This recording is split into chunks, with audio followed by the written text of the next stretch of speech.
Hello, and welcome to our guide. You know, dealing with ADHD can be tough, believe me. It's like trying to herd cats, trying to get these kids to focus. But we're here to help you navigate this thing, to give you the tools to fight for your child's future. Today, we're discussing the essential factors to consider when filing for disability for a child with ADHD.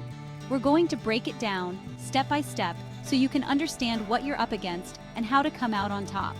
This isn't about taking shortcuts, it's about getting your child the support they deserve. First things first, you gotta have a real documented medical diagnosis. This ain't something you can just phone in. We're talking a certified medical doctor, somebody who knows ADHD like the back of their hand, who can look at your child, assess their behavior, and say, yep, this is ADHD, no doubt about it. This diagnosis, it's the foundation of your entire claim. Without it, you're building on sand. This diagnosis should include a detailed history of your child's symptoms, how long they've been experiencing them, and how those symptoms are impacting their life. And don't sugarcoat it. Be honest with the doctor about the challenges you're facing, about the struggles your child is going through. Remember, we're talking about getting your child the help they need, and that starts with a clear, comprehensive diagnosis. This isn't the time to be shy or downplay the situation. Now let's talk medication. This is where things can get a little tricky.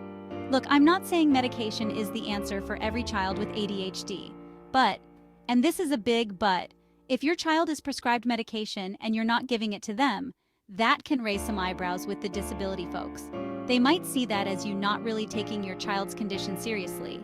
On the other hand, if your child is on medication and it's not helping, or if they're having negative side effects, that's important information to document. Keep a record of everything, the medications, the dosages, how your child responds, any side effects they experience. This documentation is crucial because it shows you're actively trying to manage your child's ADHD. It shows you're not just sitting back and expecting a handout. You're being proactive, you're exploring all options, and you're fighting for your child's well-being. Now let's talk school. If your child's struggling in school, and let's be honest, most kids with ADHD do, you need to be their advocate. Talk to the teachers, talk to the principal, talk to the school psychologist. Get your child the extra help they need, whether it's a 504 plan, an IEP, or tutoring. These plans are like a roadmap for your child's education, outlining specific accommodations and support services to help them succeed. And here's the thing, these plans aren't just pieces of paper, they're evidence. Evidence that your child's ADHD significantly impacts their ability to learn in a traditional classroom setting. Document everything, every meeting, every phone call, every email. Keep a detailed record of your child's academic progress or lack thereof. The more documentation you have, the stronger your case will be. Now, this might seem counterintuitive, but sometimes good grades can actually work against you in a disability claim. I know, it sounds crazy, right? But here's the thing.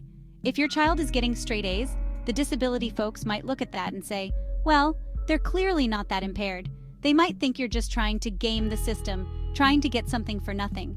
So, if your child is struggling academically, document it. Keep those report cards, those progress reports, those teacher notes. But if your child is excelling academically, that doesn't mean they don't have ADHD, and it doesn't mean they don't deserve support. It just means you might have to fight a little harder to prove your case. You'll need to emphasize the challenges your child faces despite their academic achievements.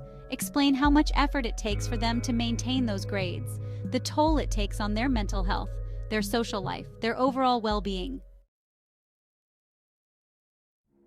Here's the deal. ADHD isn't just about fidgeting and daydreaming.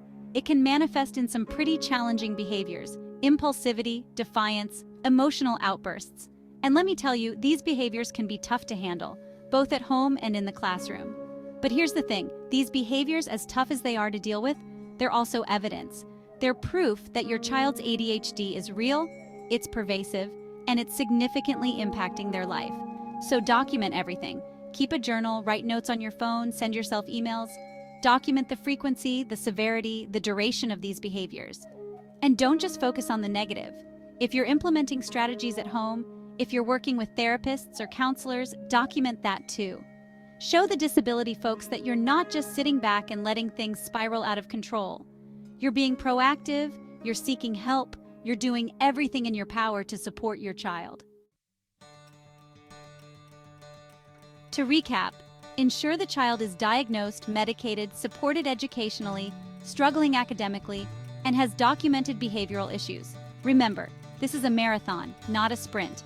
There will be paperwork, there will be phone calls, there will be moments when you want to throw your hands up and say, "Forget it!" But don't give up. Your child is counting on you. Thank you for watching, and we hope this guide helps you navigate your disability claim process effectively. This video is brought to you by Michael J. Graves Law, RPC. Reach out to us today for expert legal support.